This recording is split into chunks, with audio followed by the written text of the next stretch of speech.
ছেলে মেয়ে কয়েকদিন ধরেই পিৎজা খেতে চেয়েছিল, কিন্তু এখন তো বাইরের খাবারটা একদমই দিচ্ছি না, কারণ ওদের বোর্ড চলছে তার জন্য।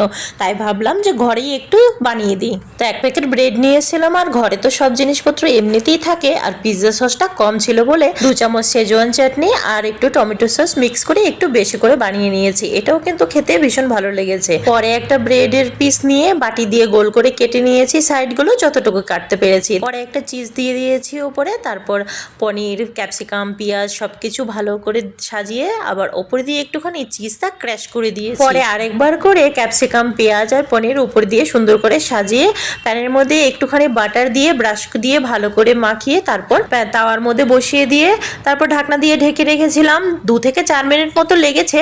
তারপর নামিয়ে ওপর দিয়ে একটু অরিগানো ছড়িয়ে দিয়ে দিয়েছি। আমার ছেলে তো দেখে খুব খুশি হয়ে গেছে। তো চলো আজকে টাটা, ভালো লাগলে সাবস্ক্রাইব করে দিও।